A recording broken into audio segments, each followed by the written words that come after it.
Jeffrey Donaldson will be the 5th leader of the DUP in its 50-year history, but he's the 3rd leader in the space of 50 days.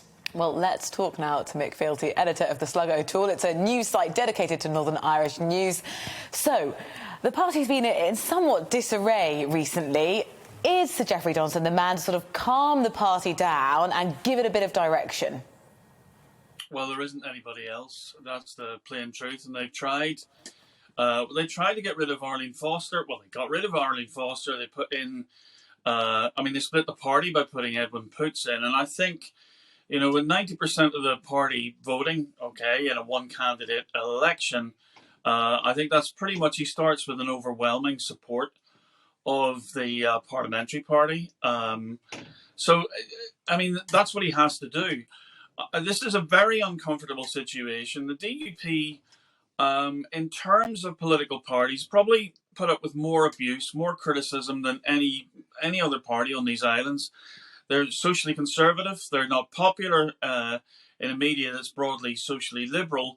And since it began 50 years ago, they've been pariahs over a number of different things, actions they've taken, their closeness to paramilitaries, all the rest of it. The one thing I think they've never really had to deal with before, and no political party really enjoys doing, is being the laughingstock of everyone else. And I think that has probably been a chastening experience for most of them.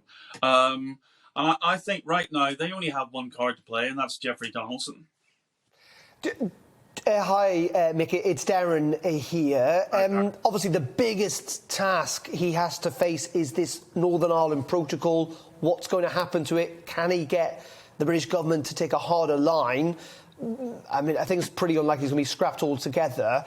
How is he going to play that out? Because he's always been perceived almost as a kind of compromise, conciliatory guy, and yet he's kind of boxed in on this issue of the protocol. He's going to have to take a hard line, isn't he? Well, I think they've overdone the rhetoric around the protocol. The protocol is a very uncomfortable document for the DUP because alone of all the mainstream parties right across the United Kingdom, they were the only party which unambiguously supported the Brexit process.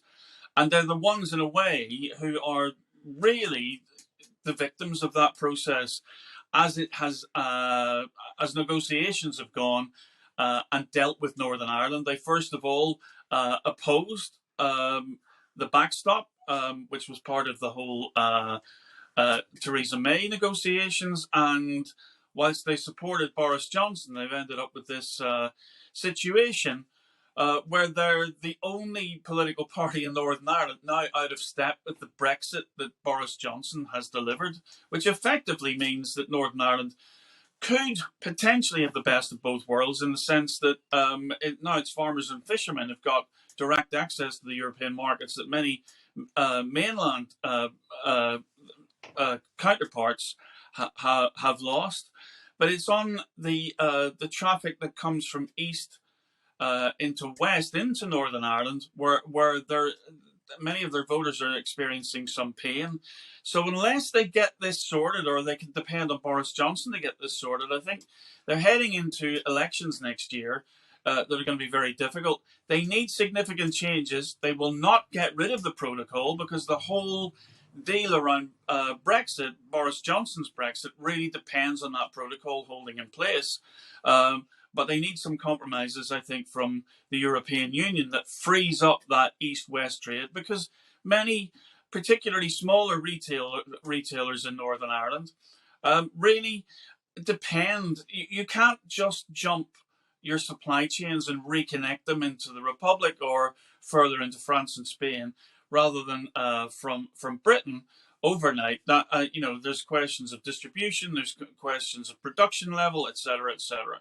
So he needs some kind of thing that he can sell to whatever's left of his political base just to get this thing over the line.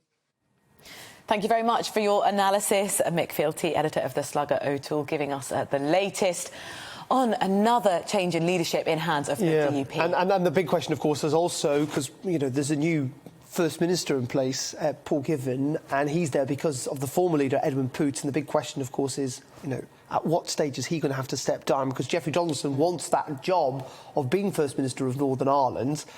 But, of course, he's a Westminster MP, so he only needs to find a seat in Stormont. So it's all terribly complicated.